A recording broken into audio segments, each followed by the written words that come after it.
Itakulandirani pa Malawi Cameras pamene tili munjira wopita pa ku 16 September 2025 kumene kukakhale zisankho za president, phungu wa nyumba ya malamulo komanso makhansala a m'madera mwathu. Maulendo umenewu ndithu pali zochitika zambiri.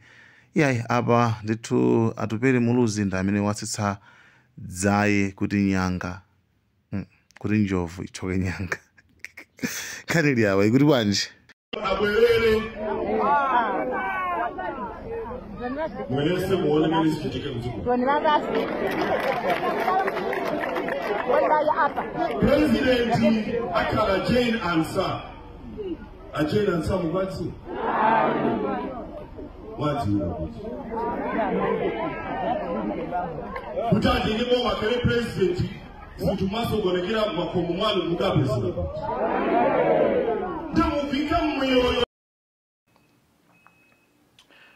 Ndafuna kuchenjeza masupporters a chipani cha UDF. Mukamaenda m'misonkhano mwa Atupele Muluzi muzitha kumatenga mu knowledge. Ndipo zimene akumalankhula Atupele Muluzi m'misonkhano muzitha kumatenga mu sense knowledge.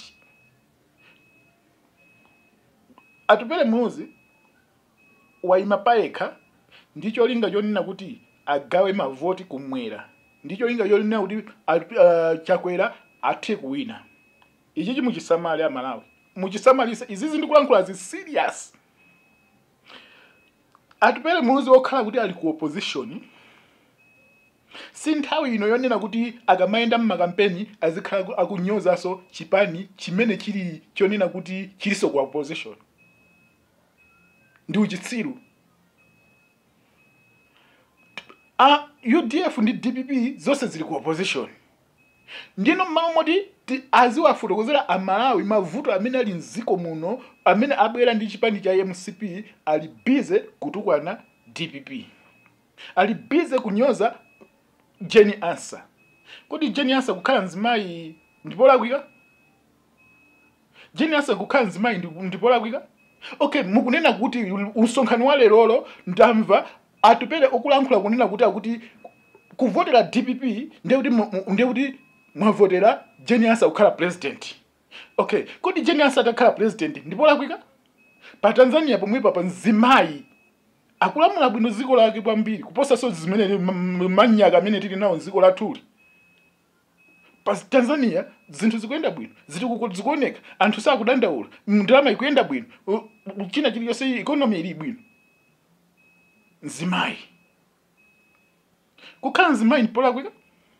Atupele Muluzi tiuzeni ngati kunalembedwa kunena kuti ziko la Malawi pali malamulo olesa nzimayi kuti atengepo maudindo akuluakulu amabungwe so tiye ndamuone mnthumbidwa iyi yochedwa Atupele isiye kunyozesa azimayi m'Malawi muno. Ngati munthu ngati amene yuyu akukhala busy kumanyoza azimayi kumayenda ziko lonse kumakhala akunyoza azimayi kunena kuti azimayi ziko la Malawi likakhala kuti lavotera DPP ndiye lavotera Jane Ansah. Kodi ndikukhala cholakwika? Joyce Banda sanali president? Ndikuwuzeni Amalawi samalani. Atupele Muluzi anadya ndalama za MCP. Ndipo zimene wakuchitazi nzonena kuti akufuna ngogawanisa kungoyima paekha kokhakuja akufuna kungogawanisa mavoti kuti kumwera. Ndicho ngati DPP ilephere ujeni MCP ipitirire mboma. Chimene chichi muchiziwe. Ino masapota za UDF samalani. Atupele Muluzi si munthu wa ndale iyo uja amene uja ndi wa business. Nthawi ina anakuthawani anayithawa UDF ndi umakati kuti akukapanga business yake. Amathawa zinthu akaziona kuti zikuta zathina. Ndiye novena pake Atupele Muluzi siwe wa ndale yaye. Ndiwe mwana kwambiri kukhala ndi dazi uli kakhanda siwe wa ndale yaye. Ulibe nzeru ya pandale yaye. Tikuzeni zimene munguyitazo ndi uchitsiru. Amalawi akulira inu mmango kuti muzikhala busy kumalimbana ndi boma la MCP mukhala busy kumatukwana chipani chili ku opposition for what? Atupele Muluzi mutu wako magwira bwinobwino mutu wako magwira timakutangani kuti ndinu wachinyamata koma mfundo mulibe ndi chifukwa chake dziko la Malawi lonse mukukanika kutani kuyika maaphungu mwina kungodusa mwina paka 20 komano mukuyika kandi 16 dziko lonse la Malawi wakali 16 sindiye kulephera umenewo inu timwangoyima tikunayo kuti timuthandizire MCP kuti iwinetu mundi pamene mwangoyima pano khapa mwina so tinene so kuti so 10 million ijaso kumeki koso ana kupasaniso ndi MCP omweyo si ya convention munakatenga kwa MCP ku MCP misonkhano imene mukupanga iyo akusakuzwa ndani kuti mukupanga misonkhano yokuti ndrama mumakatenga ku MCP akusakuzwa ndani nthawi ino siyo yenera kuti zipani zimene zili ku opposition zokhazo kha muzilumanaso umene ndi uchitsiru atupere muzi ndi uchitsiru ndi chifukwa yake ukukhala busy kumaka ya ndrama za ku MCP pamene ku MCP yomwe inakuphera mai yako uchitsiru waukulu ndiwo mwana pandali kwambiri ukuti pyesa mtima kaya ndiwo mwana pyudu ndi challenge so ichi ngakhale kuti ayita dziko lonse kuzungulira dziko lonse iwe ulibe ma MP ulibe ma MP mashado MP mulibe dziko lonse la Malawi ulibe ku UDF mulibe tu kandi 16 sanga kupambanise never usayiganize so zimenezo komano ndikuuze Amalawi sangu anapanga kale ngati chipani cha MCP chimene chili mboma cha yesa madilo amene iwo kupanga pano pawa ukumenya pano pawa chipani cha MCP chili nkati kya mwaza ndrama kwa madoba pa Facebook party kumankhula za nkhani yake ngati imene yo kuyimle nayo komano chakanika iwe ndiwe ndani kuti anthu akumvere pa misonkhano yako ukuwe misonkhano yako ikubwera anthu odesa nkhawa osazidabwa iyayi ndiye ziti kuti mavoti apa napawa wafunika kuti avote kuvotera mnyamata chakwera ndi nkhalamba chakwera ndi nkhalamba walepherayo ndi nkhalamba zopusa zina zitu ndalezi mukakhala kuti mukupanga zopusazo kuti tizikulankhulani kwa mpano live kukhazula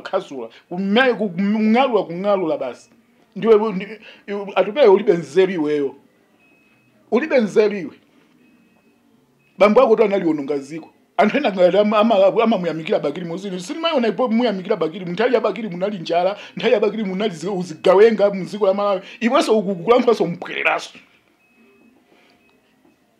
ponya vote ndiye kuti mukulimbana ni munthu wina mukaponya vote molakwika mukuzipeteka nokha atupele akalakulankhula koma ena safuna kumva mukuzipeteka nokha panda chakudya kuswandala imene zinthu zilili papaso pabwera voti ina ena kutengeka ajaja amalamulaja mbuyo abwerere mwenese muone mene sichitike mziku Presidenti akala Jane Ansah Jane Ansah mubati wati unakuti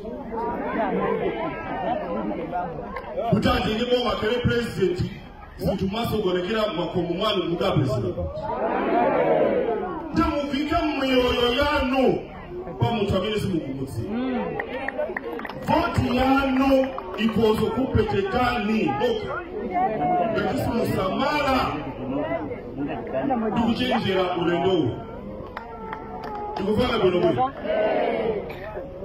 muli ndi chipani chanu cha UDF chipani chanu chimene mukhoza kuloza kwenda monyada